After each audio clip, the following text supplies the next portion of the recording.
funny moment that didn't make the film.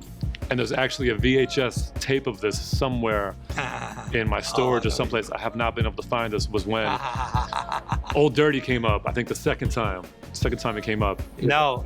It would have to be the third time. Third time? Well, yeah, because he came up as Ason Unique, as an unsigned artist. Right. And if you count his appearances on our show via the telephone, it may have been his fifth time on the air. He used to call up from a payphone in Staten Island to freestyle, before his album came out. Before it was Old Dirty. Yeah. And he came up there and he sat across from Bob. And so Bob would be here, the console's here, and then the guest would be over here, whether you're 1, 2, or 3 people. And I'm over here with the turntables, so it's sort of like a triangle.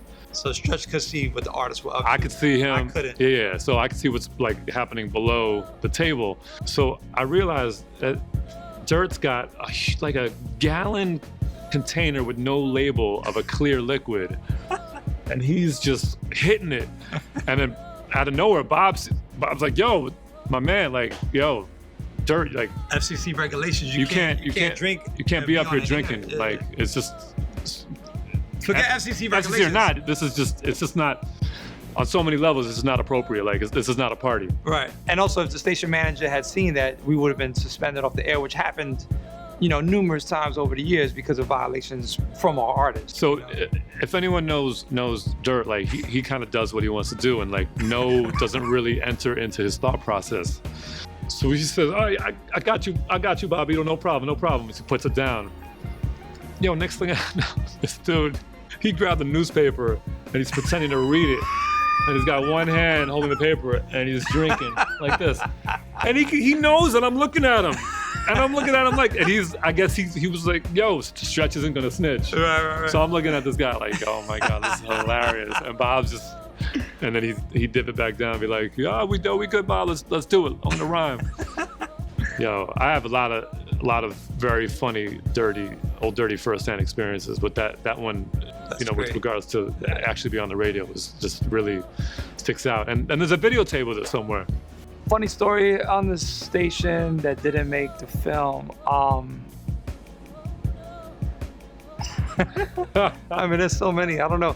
Stretch and I mean, not only were we boys, not only did we become roommates, but we were constant cats who hung out on my block, which was 97th Street, where Curious also lived. And there was a whole slew of just comedians. And all we would do was just hang out on the block in front of the Goat Park, AKA Rocksteady Park, and just snap.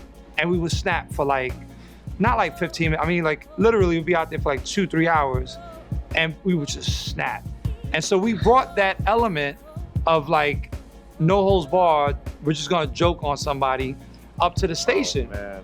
Unfortunately, there were a couple of people who would visit the station who weren't prepared for that level of comedic onslaught. Scrutiny, yeah. And there was one person by the name of Kevy Kev.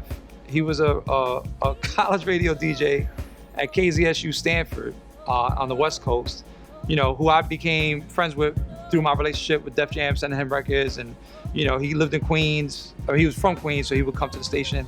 And one night he was up there, and it was just one of those nights that Tone Greer, Gary Gnu, me, Stretch, Lord Sear, we were all up there, we were all snapping. Kev was in the back. Kev wasn't taking part in the snaps. He was just chilling.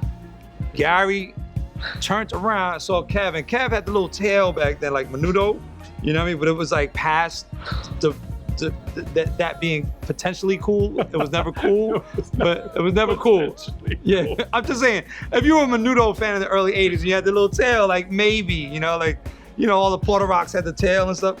Anyway, so Kev had the tail, and Gary turned around in front of 15 people in the studio, and he said, yo, Kev, you my man, but don't ever let me see you wear them sneakers again. And he pointed at the sneakers and like everybody fell out there. See, he had on Avias. Now, Avias at one point in 1983 were kind of cool when they first came on the scene. In 1991, 92, no, like they weren't making anything that was fresh. He had on these real whack Avias. Do you remember that? And the thing about Kev, he was like 6'1", but he had like a size 14 or 15 foot. So like He had like the water skis with the whack brand, with the whack model, like everything was whack. Yeah, he got killed. That was the worst anybody got killed. What? The tail. Don't ever show up with that rat tail. Yeah. Ever again. And he had yellow teeth too, like something like a little baby peed in his mouth.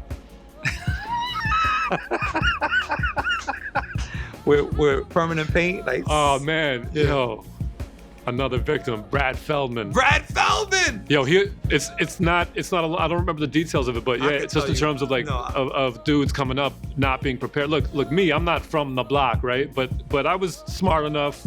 I was a little tricky. I played the back, but then I would jump out and give someone a quick one. Little jabs, and then retreat. And sometimes it was under the radar enough to not get it back, but I definitely caught it bad. But in terms of people that came up that aren't used to getting snapped on or snapping, yo, Brad Feldman came up. I forget who was he working for at the time. He wrote for Night Magazine, NYTE, and he was doing a story about our radio show. It was a feature. I don't know if there was a cover feature. But we weren't boys with him. No, he came up for the first time to meet us. Stretch was DJing. So I don't know. So Stretch caught the snaps when we were live on the air. Oh, he was getting snapped off air, where it wasn't even for entertainment. This isn't this right. Yo, he was in the waiting room, and Tone Greer, me, Lord Sid, and Big Ben, who was another dude from our block that just all he did was snap. And all these dudes look crazy. Like, they don't have really the right to make fun of anybody else because in their own right, they look nuts. But all five of us, you ever seen a boxing match where a dude just retreats to the corner and just goes like this? Yo, that was Brad, yo. Brad was in there like this. And yo, he had the hairy neck. And so like when he went like this, and we hadn't seen his back yet, and he caught fire for 45 minutes, and then we got on the air, and he caught fire from 6 people, because when we got on the air from 6 people, and this dude was from Boston, played hockey, like he didn't know nothing about snaps. I felt bad for him, yo. But you know what? He wrote an incredible article, and loved it. You know, he loved it because he felt like he was like invited to trial by fire. Trial by fire. He was anointed, but people liked it. The callers liked it. They loved getting snapped on, and it just became a cycle where they like this. All right, we're gonna snap some more. They liked it more. We snapped more. They liked it more. It just became the thing. People will call up sometimes and be like, "Yo, I want to give a shout out," and we're like, "All right, yo, cool." And they'd be like, "You're not gonna snap on me? You're not gonna snap on me?" Like, nah, but you cool. But no, like people would seek it. It was like, really, what is that masochistic?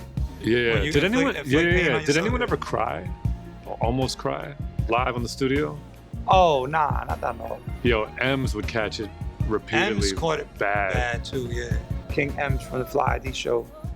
Yeah. Other than that, though, I say Kev and Brad. Brad Feldman. Peace, Brad. Peace, fellas.